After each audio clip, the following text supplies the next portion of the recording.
I know that we come into this world with a mission.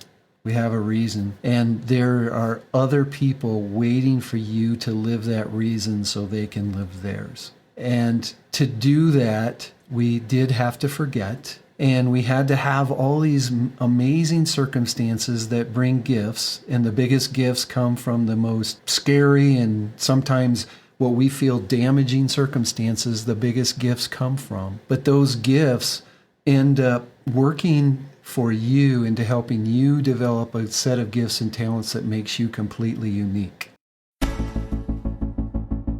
It all begins by understanding the mind. I want to be happy now. I don't care about the future. I want to be happy right now. You are not alone. You are never, ever, ever alone in this. It's helped my voice grow and given me freedom to be creative on my own. I'm Christina Barcy. Welcome to Be Bold, Begin, a podcast dedicated to you, the creative, the healer, and the innovator.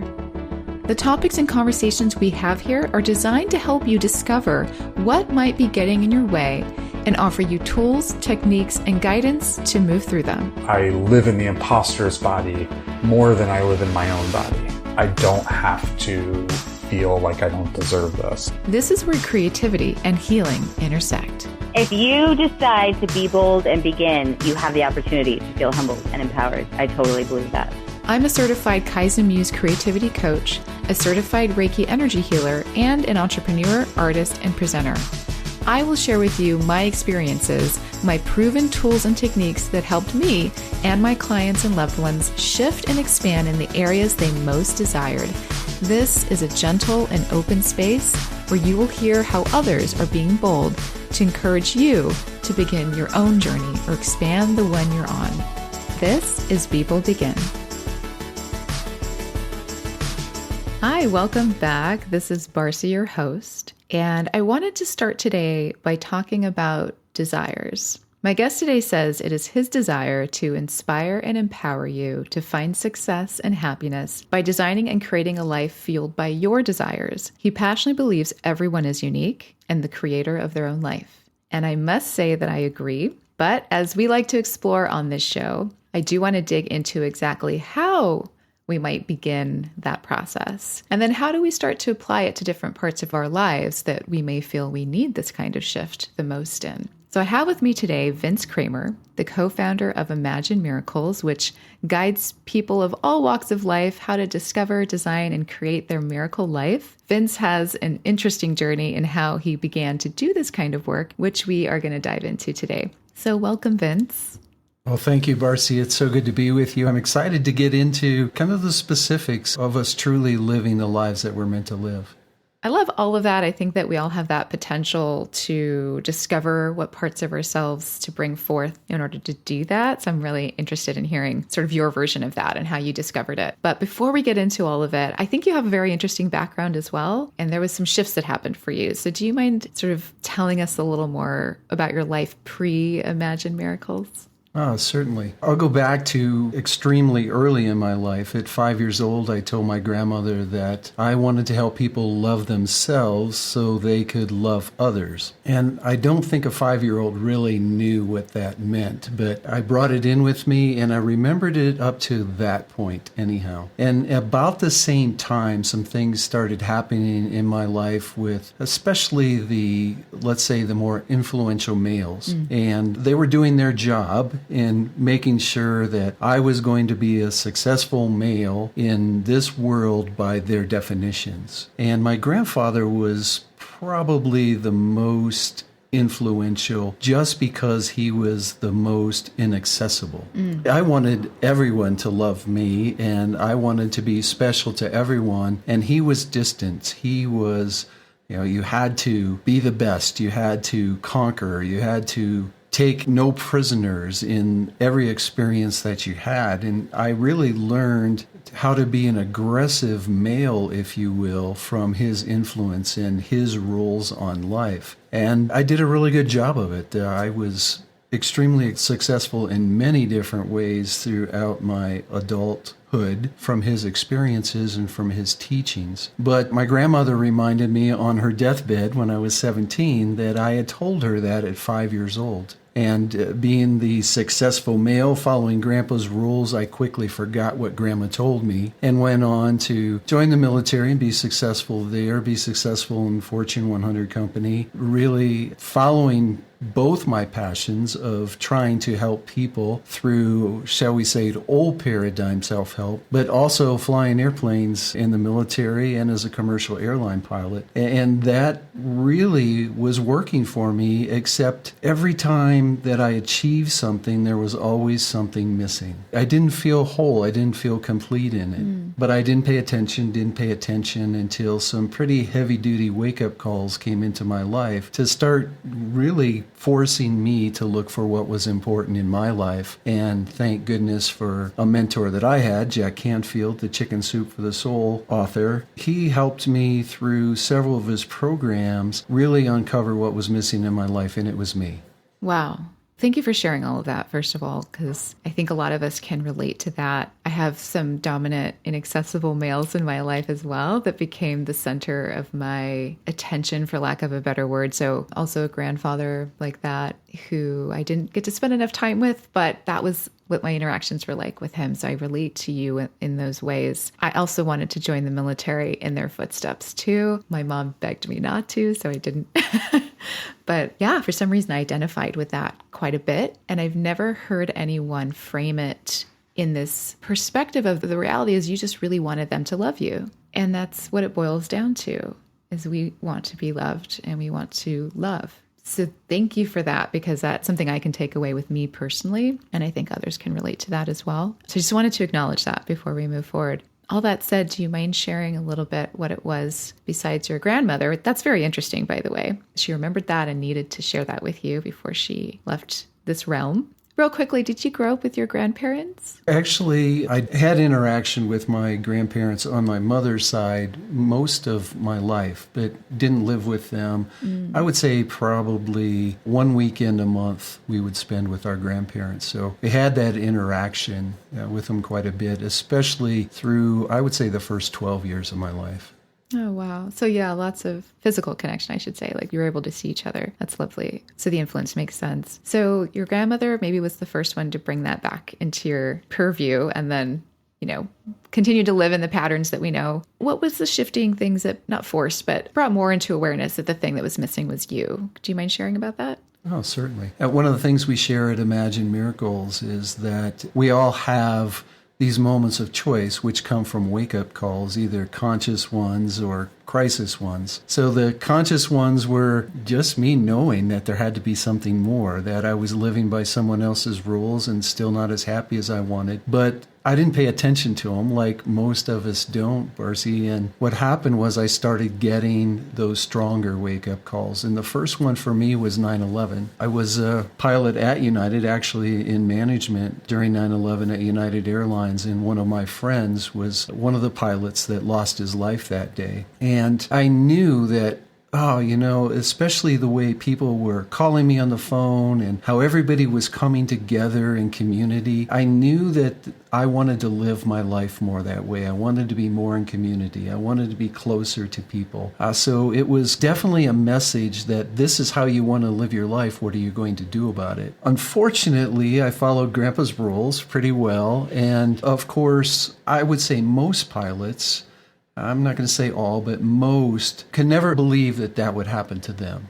I'm a good pilot. I'm aware. I know what's going on. So it can never happen to them, even though what happened that day could easily have happened to any commercial pilot. So I was able to just kind of push it aside and say, this is no big deal. We're going to fix our security. We're going to take care of everything at the airlines and move on like the good man should be. And I let that wake-up call go by the wayside. The good thing about wake-up calls, the good thing about the universe is if you're not going to listen, it'll find a way to get it to you again. So just a few years later, United went bankrupt. And in that bankruptcy, I lost 60% of my pay. I lost my retirement. I got downgraded in position. So it was a huge effect on my life. And it was really when I started not believing, especially at that point in my life, in being loyal. because the company wasn't loyal to me. The company wasn't loyal to the employees. So that really affected me towards loyalty. But then once again, I was there. I knew I wanted to live life different. I knew I wanted to be in community in a different way. But I went back to, well, it's my responsibility as a man to support my family. It's my responsibility to have that retirement. So when I turned 60 years old at that time, or 65 by the laws of the land now, I needed to have that retirement. So I ignored that wake-up call once again, and I went out and bought some businesses. I bought 3 pretzel stores because that was going to be my way of funding my retirement. Unfortunately, I didn't pay attention to that wake-up call. And while I had those businesses, Dr. Atkins comes in and decides that carbohydrates aren't so good for us, which really tanked the pretzel store businesses, and I end up working 95 hours a week, both at United and then in the pretzel stores, trying to keep that business afloat long enough for the trend to change. During that time frame, my ex-wife had an affair. And that affair was finally the wake-up call that I listened to. I was caught completely by surprise when she said she no longer wanted to be married. I had no desires to be divorced from her. I thought we had a great relationship. Of course, working 95 hours a week, you kind of miss out on the opportunities to see things like that. But that wake-up call is what finally got my attention, and that's how I ended up actually at the Jack Canfield Breakthrough to Success program that I went to, because my wife was a Jack Canfield fan, and I wanted us to find a way to find ourselves so we could find each other again and stay married. And unfortunately, I ended up going to the Jack program and she didn't. I see. So that was an entry point to try to connect the two of you because, you know, it resonated with her. Yes, exactly. Right? Counseling wasn't something that she was really interested in, but she religiously listened to Jack's tapes on self-esteem and growing into who you are. So I thought this would be a perfect opportunity. Plus, I noticed in my third wake-up call that we both had gotten stagnant.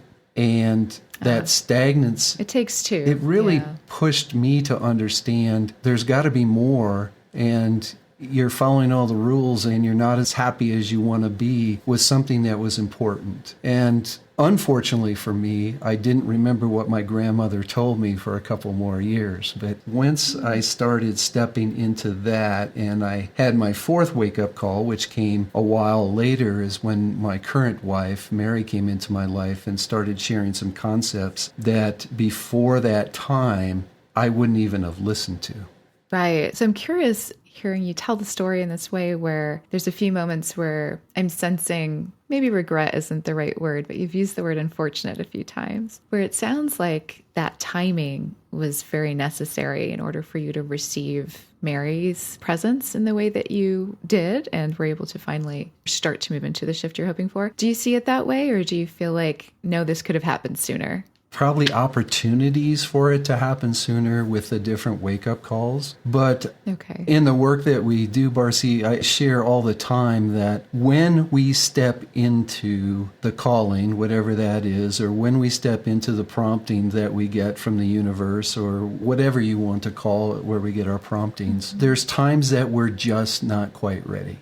And I think that's what happened through my life. I just wasn't ready. But then also, one of the things that we share is in not being ready, the circumstance that you create also brings a great gift into your life, something that might help develop one of your gifts or develop one of your talents so you can bring yourself further to the world. So what happened for me was, in not paying attention to 9/11, I did start paying more attention to the people that I cared about in my life. So that was the gift that came from 9/11, even though I didn't step fully into Imagine Miracles and fully into bringing all my gifts and talents to the world. In the bankruptcy, the gift in that was I learned how to run a small business, and I learned how to manage people at a different level. So I held a pretty high level position in the training department at United Airlines, and I managed and I led very motivated, very pointed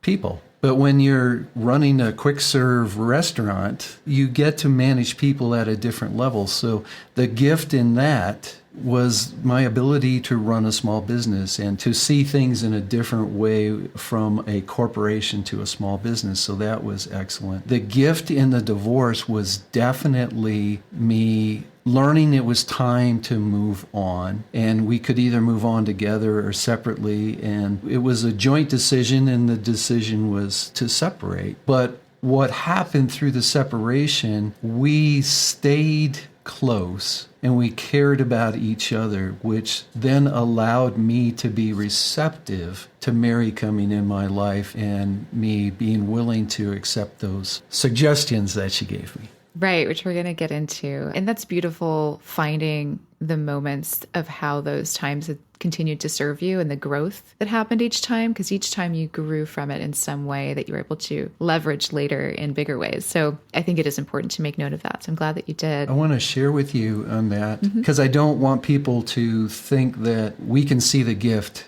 in the moment. So it's something that as I started understanding energy a little bit better, as I started understanding how we create our realities, then I was able to go back, see the gift. Then I was able to change the past. But in the moment, I wasn't in that space to find a gift. Now in my life, because I've learned these lessons and I've shared them, now it's easy for me to see the gift in the moment. But back then it wasn't so pleasant. Thank you for clarifying that. That's a very good point to make and be clear about. You also said something interesting in that explanation. You said now you're able to go back and change the past.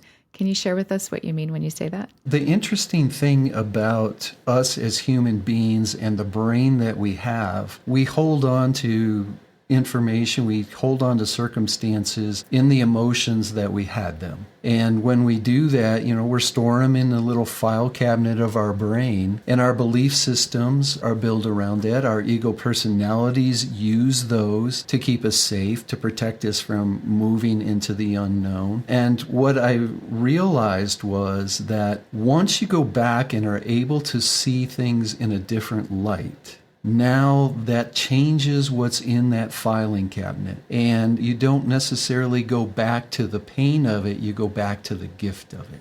Yes. Thank you for that. It's so freeing once that is known that you can do that, that the healing comes not just for the future or even the moment you're in, but you can really heal the experiences that you've had and the relationships you've had, even if those people may no longer be around or those moments are over. That's very powerful. So I wanted to talk about that even for a few moments, because it is a whole healing you can do when we grow and bring our whole selves into our experience. So thank you for talking about that just a little. So getting back to the timeline where we're in, where Mary is now in your life. She was in your life once before that, yes. Right? Like during your first marriage. That's interesting too, because you did meet prior. How did you first meet and how did you meet again? And what were the two experiences like? The first time we met, we were actually friends with the same couple. Mary and her husband, Russ, and Martha and I were friends with the same couple that introduced Mary and Russ to Cabo San Lucas. So they were down vacationing, and Martha and I were invited to go down with this couple to spend some vacation time down there. I was and am still a type A person. I just handle it a little bit different now. So I needed that break. It was a wonderful opportunity to go down there. And I think I shared with you when we discussed this earlier that I was ready to get to the pool. I was ready to get a margarita in my hand. And so I rushed through changing my clothes once we got to the resort. And I was down hanging out in the pool, drinking a drink with my friend Larry and a couple of his buddies. And one of those buddies was Mary's husband, Russ. So we were all getting to know each other. I hadn't met any of them but Larry before, so we're getting to know each other. And all of a sudden, this lady walks up to the pool, and I actually felt that energy before I knew anybody was there. It was really weird. It was something that I've never experienced in my body before. It was like, whoa, what is going on? And when I looked up, of course, Mary's very attractive and she's in a bikini, so she's striking that way. But I didn't even notice that, Barcy. It was this energetic pull that I was supposed to be around this woman, and I actually felt guilt and shame around it. And it was like, I don't know what this is. I don't understand it. I don't know how to do anything about it, so I'm going to stay away from her. That was 10 years before Mary came back into my life through the same friend. Larry suggested that maybe I got together with Mary because they were getting divorced at the exact same time as Martha and I were, and maybe Mary could help me understand what was going on. Oh, wow. That's so interesting. That's cool. You also mentioned that your ex-wife helped you, because you stayed friends and continued to care for each other, helped you receive Mary differently. How did that influence help that for you? It was more in the way we got divorced and more about, I got to a point that I realized that I wasn't happy in my life. And it wasn't marriage that I wasn't happy with, but it was my life. But she wasn't happy in the marriage. And I was able to understand her unhappiness, which then allowed us to, it wasn't bitter. It was like she had given me an opportunity to find myself in her unhappiness in the marriage. And that opened me up to be receptive instead of not trusting women or not trusting myself around women. I see. Okay. Thank you. Thank you for that. Yes, there's often, to be binary, but two directions at the least that we can always choose when things happen and how we move forward through things. So yeah, I think a lot of people would be able to relate to that as well. Do you feel like Mary's your soulmate? There is no doubt. When we say soulmate, or some people say twin flame. And I've heard they're different, so I'm curious what your thoughts are. Well, what I would say is that in the difference in what people call definitions, I would say we're twin flames. I say that because we're together for a divine intent. We're together for a mission. She's here for several reasons, but she was here definitely to get me to open my eyes to the new paradigm. And I don't know if I would have, the universe would have found a way to open my eyes. I don't think it would have been as pleasant as Mary opened my eyes to the new paradigm. Beautiful. Beautiful. Thank you for defining that too. So how did this all start for you? How did she start to open your eyes? It was interesting because what we became is happy hour buddies, I guess is the best way to explain it. So for about 1.5 years, we got together at least once a month for happy hour and just talked about different things, the way that we saw life, the beliefs that we had. And Mary at that point decided that she was never going to shy away from spirituality in the way that she believed it ever again. So if somebody was going to be around her, they were going to hear how she felt about spirituality and so on and so forth. So it was at a point where I said to myself, Barcy, after the divorce and after going to Jack Canfield, that I am going to open myself up to everything that comes my way. And then I'll make a decision if I want to believe in it or not believe in it. So it was perfect timing because Mary was sharing things about oneness. She was sharing things about energy and how we're affecting each other across the globe. She was sharing things in a way that made sense to me mentally, but not necessarily in the beliefs of how I was raised as a child and in the schools I went to and the religion that I followed. So she actually just got me thinking. She truly opened my eyes and my mind. And then being the scientist or the engineer, actually, I'm going to admit this, and I've only admitted it a couple times, in trying to prove her wrong so I could show her how I was right, I delved deeper into science, into quantum physics, into the brain, into work on understanding how our neural networks are formed. And it was like the more I learned, the more Mary was right. Wow. And then that put me on a path that, okay, I understand why I have the gifts and talents that I have. But now I have to do my work before I can share it. Right. And what did that look like?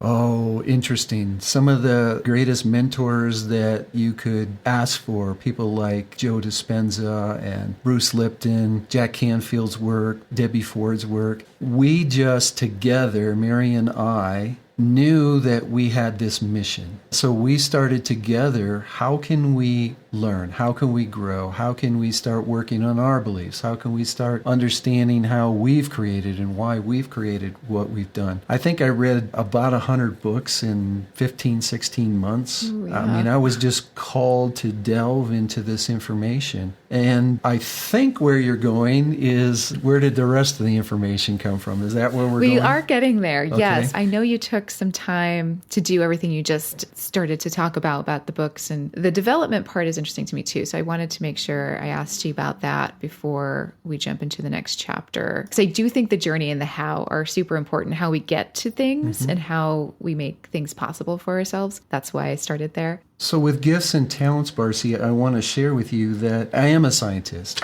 So I like to research. I like to dig in. I like to find what's going on. And I like to grow. So that part of me, the gift of being the scientist and the gift of being a teacher, my whole life's been about teaching something, right down to teaching flying in the military and so on and so forth. That all came together, and I started using those gifts and those talents to start educating myself. And the education is where I started finding the gaps for me.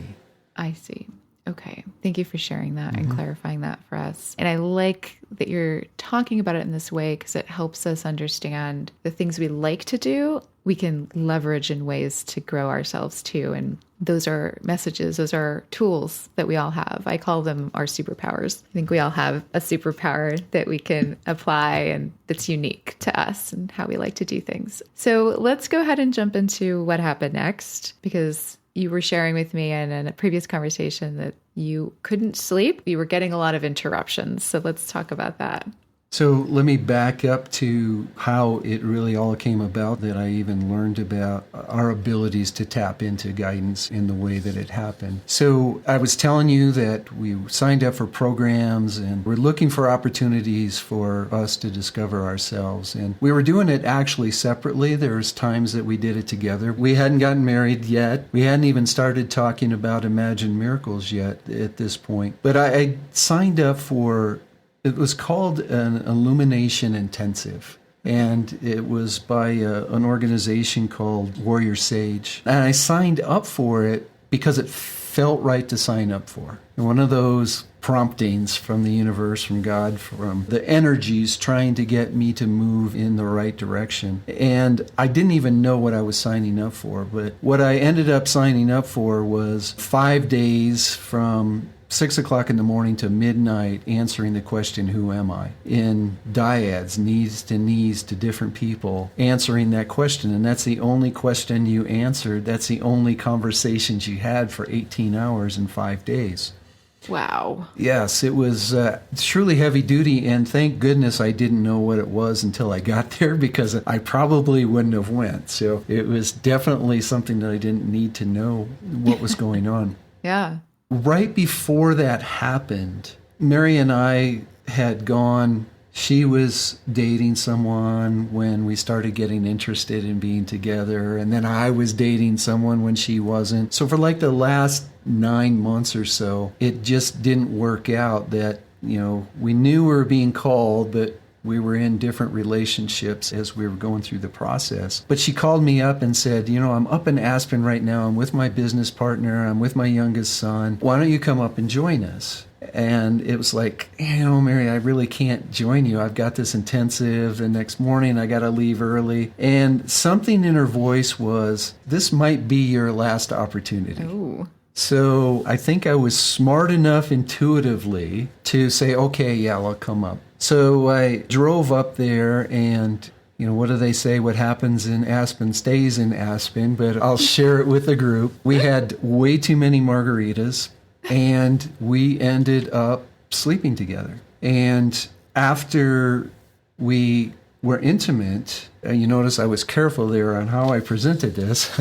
After we were intimate, Mary was kind of in a weird state, and she says, I want to tell you that I see this little girl next to you. And I had had enough to drink that it wasn't like, okay, this is voodoo, weird stuff. It was like, tell me about her. So she explained this little blonde girl who's about 4 or 5 years old and what she was wearing and how she looked and everything. And then there was a couple other things that she shared with me, and one of them was this older woman that she saw. And this is something completely new to me. I have never heard anybody share seeing or feeling energies before at all. But the woman that she described was my grandmother, the one that died when I was 17 years old. Oh. So it got my attention, and because she described my grandmother so well, we had a long conversation about this little blonde girl. Went to sleep, got up really early in the morning, drove to the airport, thought about this little blonde girl all the way flying to the intensive, and get to the intensive, and I'm a great shut the cockpit door kind of guy. So, okay, I'm at the intensive. All of that's gone now. I'll worry about the little blonde girl when I get home. Interestingly, over the 5 days, 5 people shared with me in those intensive, do you know there's a little blonde girl on your shoulder? Or do you know there's a little blonde girl standing beside you? Oh my God. Yeah, exactly. And so tell me about her. So they described the patent shoes, leather shoes that she was wearing, the white stocking. They described the blue dress. And it was like, oh my gosh, I have got to pay attention, and I don't know what's going on here. Oh my God. Yeah, so I'm getting chills listening to this. So I did have a wake up during the 5 days. I realized that in those 5 days, which was very much like boot camp, because I've been to 2 of them, so I know exactly what it was like. It was very much like boot camp, where we were, shall we say, tired enough and allowed things to happen enough because we were that tired that I had an awakening. I realized that I was everything and I was nothing. And that was a huge thing to realize. If you go to these events and they open you up that much, if it's a good facilitator, they're going to close you down. They're going to shut you down so you don't go out in this world just heart wide open. I didn't go. I didn't go to the last 2 hours. I got on the airplane early and I went home. And I called Mary on the way and said, I don't know what's going on, but you've got to meet me and you've got to share with me about this little blonde girl. So all the way home, I'm wondering what's going on. I get home. Mary's a realtor, so she couldn't meet me right away. So I'm going crazy. And she finally shows up, and we went for a walk, and we had this conversation. And I asked her, tell me about the blonde girl. Tell me where you learned about her. Tell me everything that you know. And what she shared was that she had had a channeling, and I had to stop her there, and she had to describe to me and explain what a channeling was because I had no idea. But this lady during the channeling, the medium, if you will, shared with her through one of the ascended masters that this little blonde girl was going to come into her life. And when she saw this little blonde girl, that her partner for the rest of her life was going to be associated with that little blonde girl. So she saw the blonde girl with me, she described it, and then the fact that these people were telling me all about the blonde girl kind of triggered the memories of the channelings. At that point, it was like channeling. What's a channeling? What's this all about? Can you actually define that for Sure. us, just for anyone who's listening? What a channeling is when someone in human form allows themselves to get out of a way enough and allow their energy to support the higher vibrational energies to come through and talk. Is that a good enough explanation? I think so. Okay. Yeah, for me, yeah, Okay. I think so. Thank you. So I said, I want one of these channelings. Well, she said, you don't want one of these, you don't believe in it. And I said, no, I don't believe in it, but I want one of these channelings. Because if you got that information and I got these 5 people telling me about the blonde girl, I'm supposed to find out what's going on. So she set up this channeling for me. And I went with her and her mother. And it was very interesting. We went to this house that was half normal house and half earthen house. So it was kind of strange for me when I pulled in the driveway. What's an earthen house? Like earth? One part of the house is covered with earth. Oh, wow. Yes. Okay. Yeah, it was pretty interesting. It was. Yeah. Definitely got my attention. So we knocked on the door. I go in. We talk to this lady. She introduces herself. I want to get right into the channeling, and she wants to have a conversation. So we had tea, and we got to know each other. And so she finally says, okay, I know you're here for a channeling. We can do it 3 ways. I can get out of the way and let the energies come through and they will just talk to you. Or you can ask me questions and then I will give you the answers that they give. Or I can just be a mediator between the two of you and just share what they're saying as you're having a conversation. It's like, I want the full money, right? I'm here for it all. So I want you to truly be a conscious channel and let the energy come through. And there's so many things. I know there's a lot we want to talk about yet, so I won't go into great detail, but there were so many things that happened that I was always able to justify through the channeling.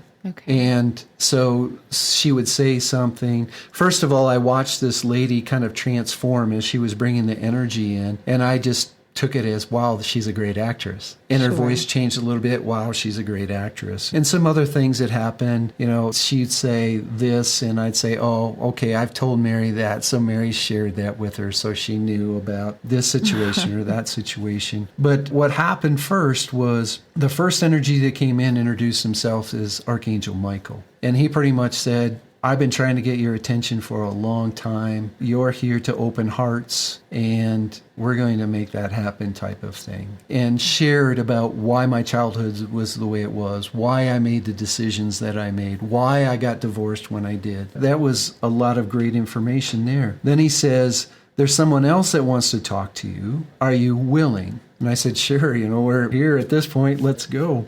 And I watched the lady kind of change. She kind of morphed a little bit, and she started talking in an excited voice, still a deeper voice, so I could tell it was a male. That energy introduced itself as Archangel Raphael. And I'm still saying, okay, yeah, what a great actress. This is good. You know, it's quite entertaining. But what Archangel Raphael said to me, and this is another one of those get your attention moment. You got to pay attention. He said, you are here to open hearts, but you have to open yours first. And I'm going to use red-haired, blue-eyed people to open your heart. So once again, in my justifications, Mary knows there's a lot of red-haired, blue-eyed people that have come into my life recently, her oldest son being one of them. So it was like, okay, justify. And then Raphael said to me, as an example, do you remember walking through Walmart last week? And when you were walking through Walmart, this little child stood up in a stroller to watch you. And as he watched you go by and around the racks, he fell out of his stroller, and his mother caught him. And then Raphael said he had red hair and blue eyes. And it was like, Barcy, it was like the mom knew, the child knew, and I knew. No one else knew that that happened. And it was like, okay, Vince, it's time to pay attention. This is serious stuff. Wow. So over the course of 2 hours, 2 more energies came in and talked to me. And then Michael came back at the end and said, like I said earlier, we've been trying to get a hold of you for a long time. You've got a big mission in this world, and we're going to be with you every night. So when you wake up in the middle of the night and you hear voices, we want you to make sure your eyes are closed, looked up, and if you see blue, it'll be Archangel Michael. If you see green, it's Archangel Raphael. If you see red, it's this female energy that we're not going to tell you who it is at the time. And if you see yellow, it's Ra, the sun god. And we will be giving you information that's important for you to take to the world. Wow. And it ended that way. I'm kind of emotional here because it was just so out of the ordinary for me and something that I initially fought to try to believe, and then I couldn't help but believe. There was so much energy in that room that after the channeling was over, and the room was probably at about 68 degrees, I had a golf shirt on, and it was soaking wet. You could actually wring water out of that shirt. The energy was so high in that channeling. Ooh, yes. Oh, my.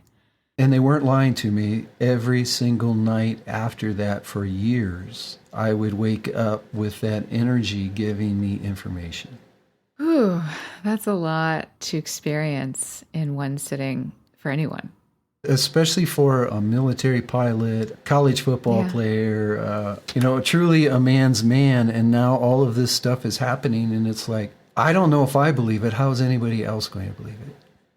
Yeah, how did you feel after that experience? Very alone. Thank goodness I had Mary in my life. Yeah. And we did get married very shortly after that. And it was tough getting that information. And I didn't share it with anybody but Mary for the longest time. Sure. And then we started sharing it with a few people. But there was only a handful of people that knew anything about that because I didn't know how people would accept it. You probably needed to accept it yourself first, For right? sure. Like the process of that, I'm sure. Yeah, here's your pilot, and I was talking to the angels last night, but I'm good to go. Yeah. I'm not crazy, I swear. Yeah. But you had witnesses at least to help validate that for you. So you were getting these messages for years.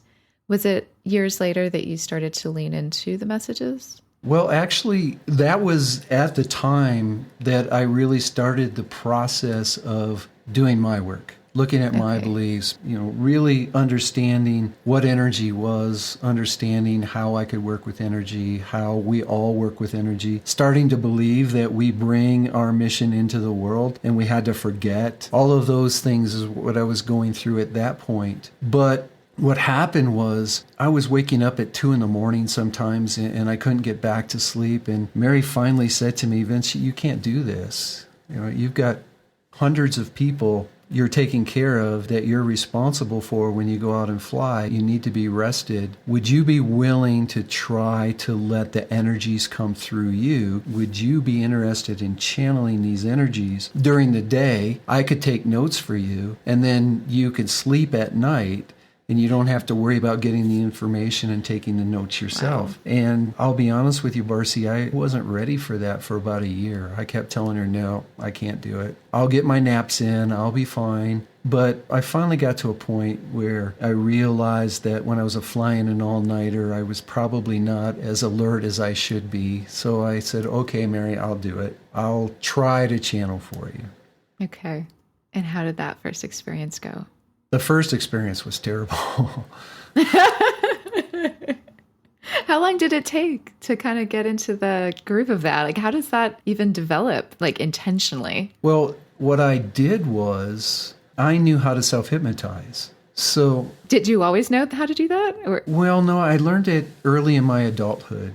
Okay. And so what I did was I put myself in the most relaxed situation or space that I could and shut my mind down the best that I could. I can meditate really well because the ability to self-hypnotize and put myself in that relaxed state. Mm-hmm. But, I was still, I'm going to let energies talk through me type of stuff. So I tried my best to get myself out of the way. I learned a very simple exercise of connecting with the question that you want to meditate to or connecting to. So I connected to the guides I wanted to come in. Sure. And what happened was my body wasn't ready to accept that energy. So the first time I'm laying there and I've got myself in a really deep state and I start coughing and hacking and the energy trying to come through my vocal cords and stuff was just terrible. It was like 15 minutes of coughing and hacking. And then Mary says, because I don't remember it, she said, the energy said, I'm Archangel Michael, and I'm glad that you asked us to come through this way. And then Mary and Michael had a conversation, and I don't remember any of it at all, but I do remember coming out coughing and hacking. And I remember the energy in my head being so strong that I couldn't open my eyes for minutes. Fascinating. That's so fascinating. I've never had the opportunity to ask a channel how it feels. So that is so interesting and amazing that you know how to, first of all, put yourself in that state. So that's maybe another podcast. I want to know about that too. Wow. Okay. So you did it. She was able to take notes. She had a conversation. Did you learn things through that first conversation, or was that more of just like an introduction? It was more of an introduction. It was more of them, I think, allowing me to get my body into a space to accept the information. And it was an opportunity for Mary to ask, okay, how's the information going to come through? How do I best get it back to Vince?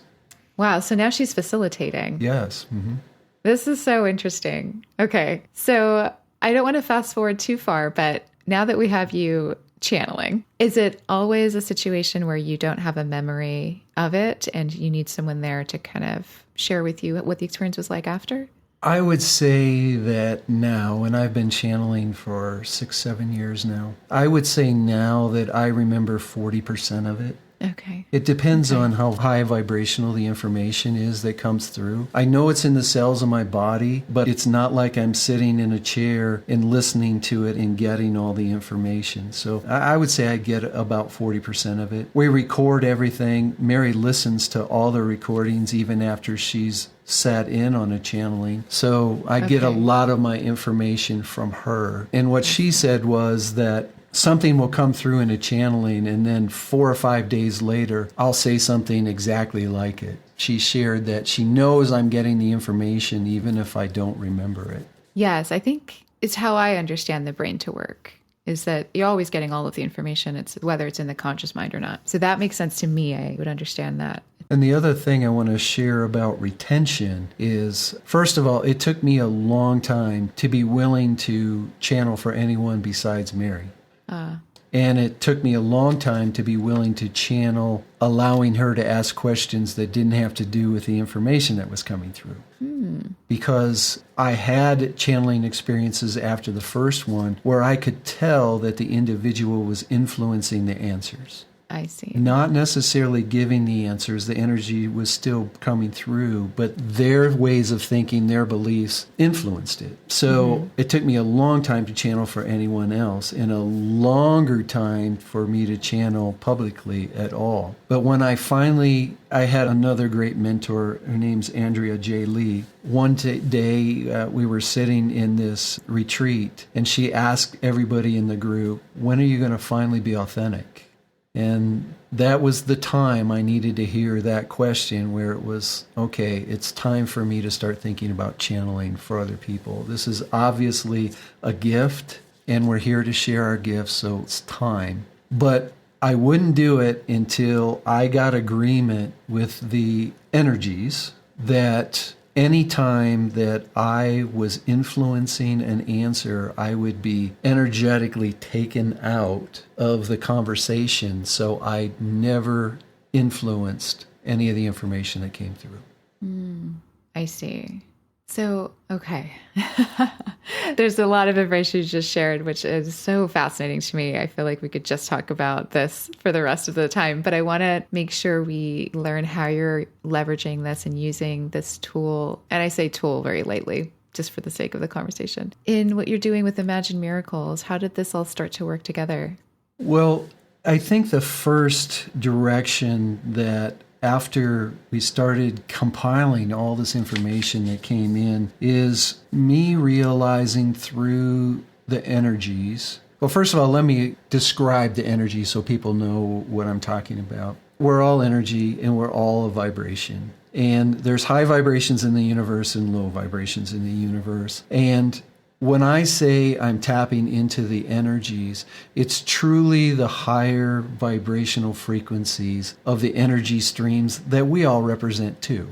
So when I channel, it's a lot different than a lot of other people that channel. I channel a group that calls themselves the Round Table, but every time I channel, the energies that come in are different. So if I channeled for you, your frequency, the high vibrations of your energy are the guides that come in. So my guides show up. So your guides show up, your higher self shows up at the table. So you're truly getting information that's pertinent to you. So I don't channel the same group ever. They're all different. My guides always show up, but then your guides would show up, or Mary's guides would show up also. Can I ask a quick question? Sure. Because you brought up Mary again, and this is interesting to me. So if you channel for her more than once, do the same guides for her continue to show up consistently, or does it change? Consistently, but it changes. Okay, got it. So if she has certain questions, or if we're looking at certain parts of the business, different guides would show up. Okay, they're obviously all hers. Has she met them all before, or do new ones come in sometimes that are like brand new? She's met new ones.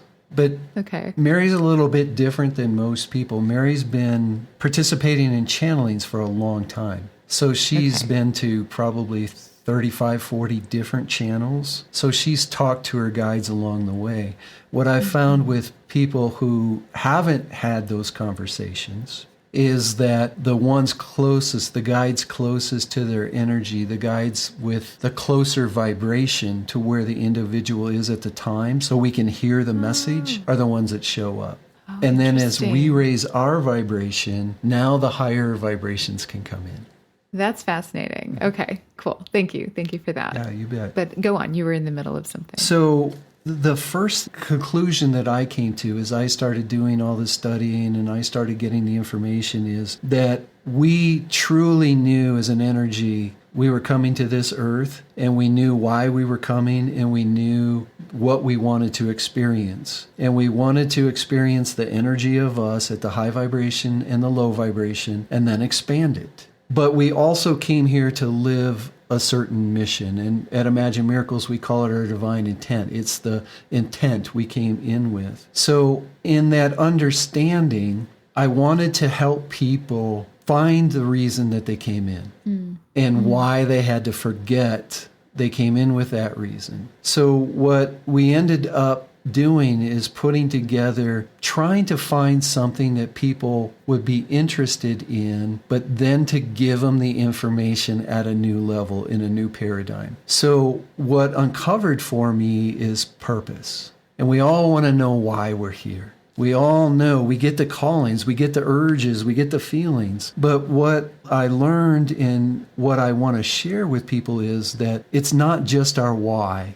Our purpose is not just our why. It's the who, what, and why of us. And once we understand the who, what, and why of us, now we're tapping into the understanding that we brought into the world, that we chose to be here with. Why we chose our parents. Because they were going to give us the circumstances that would help us develop certain gifts. Why we chose our time of birth and the place of birth. Are you familiar with human design?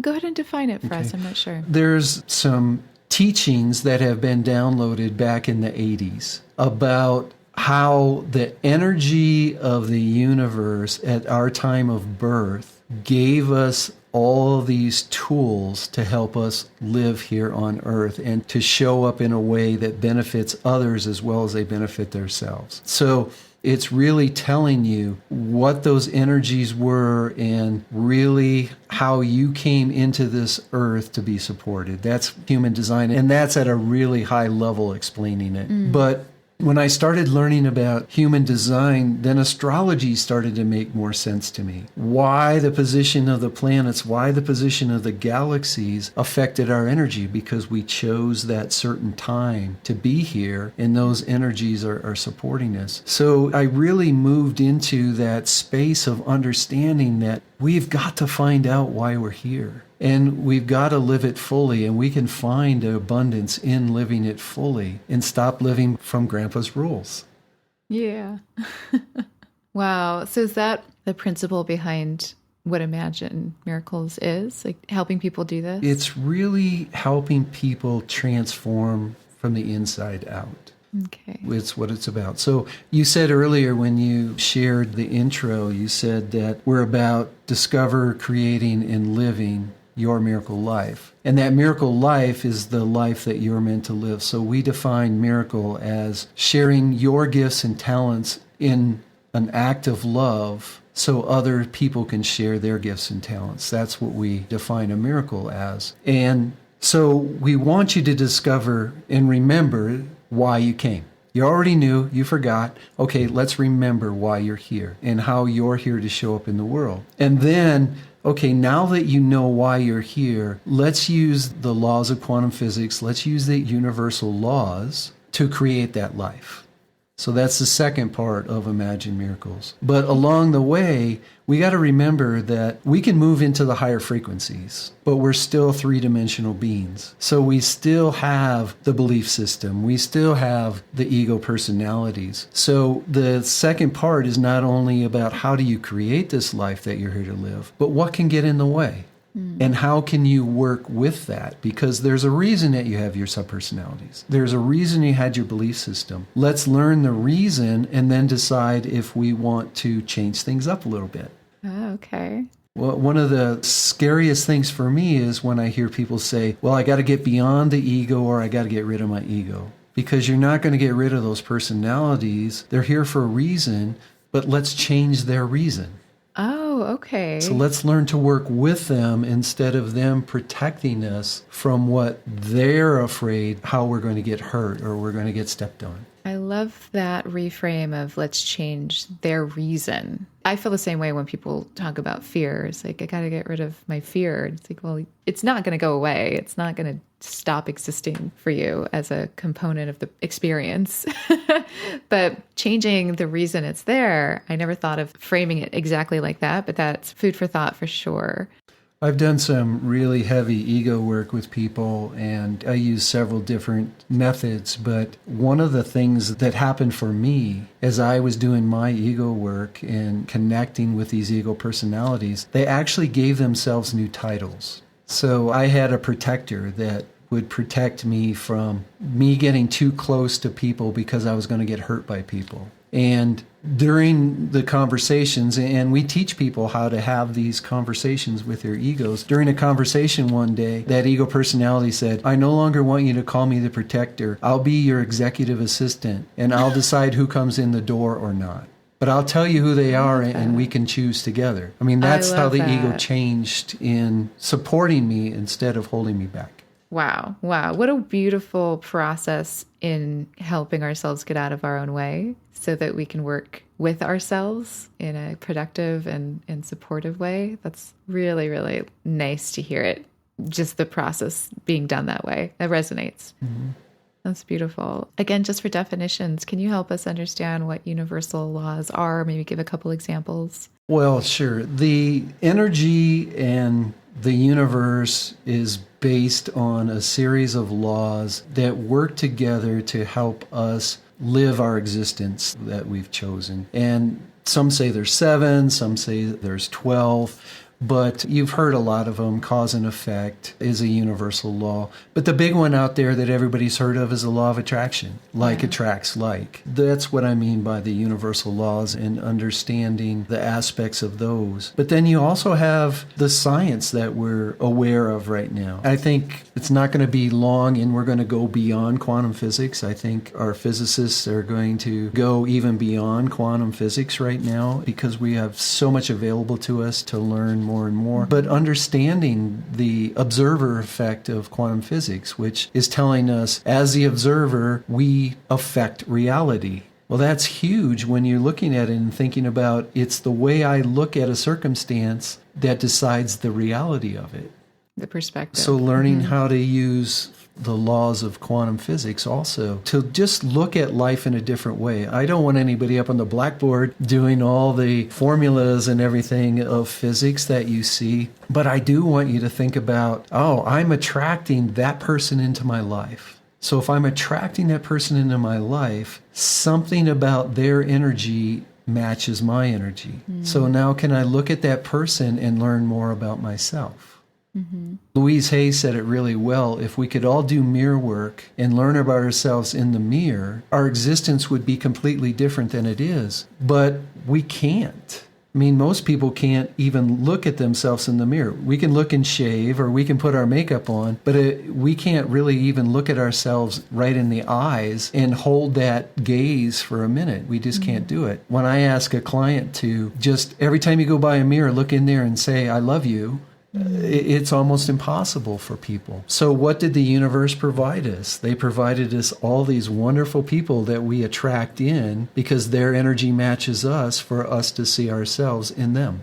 Oh, it's beautifully said. And yeah, I was going to say I call that mirroring, and then that's very affirming. Yeah, and that works in all the ways. It can feel negative at times. It can feel really, really positive. It can feel everything in between. But I think the observation and awareness part is the important piece in when we do that. So I have to ask you about the little blonde girl. Who is that? Did we ever find out? Well, what Mary was told, I don't want to turn people off or scare people away, but I'll share that I really believe that Mary and I are together when I say that we're twin flames. And it's not something I believe in, but I believe in. So it's very interesting. You experience it, but you don't have a belief system around it. When I say we're twin flames, I believe that we are bringing the masculine and feminine together. And if we can bring the masculine and feminine together on the 3D plane, it's bringing the divine masculinity and the divine femininity together. And it's very interesting because Mary actually brings more of the masculine out in me, and I bring more of the feminine out in her. So I'm probably a softer male than most people would believe. I'm 6'5", 240 pounds, but I'm a softer male than most people would believe. And Mary's a much more masculine person than most people would believe. So we actually bring the feminine out in Mary, and she brings the masculine more out in me. So we're bringing that divine masculine and feminine together. The little blonde girl Mary was shared was going to be a representation of the divine feminine, the higher energy. And as we started going through channelings, we believed there was going to be twins. There was going to be a little boy and a little girl. And that was going to be the marriage of femininity and the masculinity. We were too old. Okay. I was wondering that, actually. That was my thought, that it would be that. So we weren't able to bring the energies in that way, but we were able to start bringing the energies together in the programs to help people find that in them. So one of the things that I definitely want to share is that we help people learn how to tap into their own guidance. My desire is, and the Roundtable's desire is, that everybody gets comfortable enough tapping into their own guidance that channels aren't needed. Yes. So one of the things we do in our original program, it's called Take a Quantum Leap. We actually teach you how to tap into your guides and to your ego personalities. And then it's great to have a channel around that can confirm the information that you're getting. But, I would be happy to be a confirmation channel where everybody's getting their own guidance and living their own set of rules, and not grandpas or not moms or not societies or Vogue magazines. There's many influences, yes. That's really beautiful and wonderful work that the two of you are doing, and I can feel it. I can feel it through our conversation, the genuineness of it all and the high vibration of it too. All that said, what would be, if you had only one takeaway that you would like the listener to have from this conversation, what would that be? Well, I think you shared it earlier. I know that we come into this world with a mission. We have a reason, and there are other people waiting for you to live that reason so they can live theirs. And to do that, we did have to forget, and we had to have all these amazing circumstances that bring gifts, and the biggest gifts come from the most scary and sometimes what we feel damaging circumstances. The biggest gifts come from. But those gifts end up working for you into helping you develop a set of gifts and talents that makes you completely unique. It's the combination of unique. And if you realize that of 7.8 plus billion people in this world, there is no one like you energetically, and no one like you that has the gifts and talents to share in the way that you do, it will help you understand that there's people waiting just for you to be you. And when you can live that, the puzzle pieces all start to come together. And when the puzzle all gets together, it's not going to be pieces. It's just going to be one puzzle, one board. It's going to be whole. Yeah, no more duality, no more separation. We're truly here as a community, common unity, all here to live who we are so others can do the same. That feels relieving and very healing just to hear you say it that way. Thank you. Thank you for sharing that. You're welcome. So how can we connect with you? Well, it's very easy. ImagineMiracles.com, Imagine Miracles on YouTube, Imagine Miracles on Facebook. That's all out there. I want to give a gift to your audience if you're willing. Please. So if they go to ImagineMiracles.com, Be Bold Begin, all one word, then there's 3 opportunities for you. I wrote a chapter in a book with Jack Canfield, the mentor that I mentioned earlier. You can get a free chapter if you'd like. There's also a copy of what I call the Your Unique Purpose Formula. That's the exact formula that we use for our first course, Take a Quantum Leap. It's really to help you uncover those 3 parts of your purpose and then how to live it. And then for the first 10 people, I'm feeling extremely generous today. For the first 10 people that sign up, we have what we call a Your Life, Your Way breakthrough session. And in that session, Mary and I, or Mary or I, will spend at least a half hour with you looking at what's getting in the way of you living that unique purpose right now and the next best step to take to move beyond that obstacle. So the first 10 people that sign up for that. That's amazing and so generous and such value in what you're offering. So, and so sweet that you've added the title. So thank you for that. Thank you for all of that. It's wonderful. You're so welcome, and thanks for having me. I appreciate the opportunity to share, and you're such a lovely host that it's a joy to be here. I could probably spend 4 or 5 more hours with you. It's just such a joy to be with you. I feel the same way. We could do this all day. So thank you for those words, and thank you for being here. It's been healing. That touched my heart, so thank you so much for that. Thank you. Thank you for listening to People Begin. We hope that these episodes are helping inspire and empower you to take your next steps towards whatever you're thinking of creating. And if you want more tools, resources, and techniques for your creative process and to connect with me directly, then I'd love to invite you to our Unleash Creative community. Just follow the link in the show notes and I'll look forward to meeting you there. Happy creating.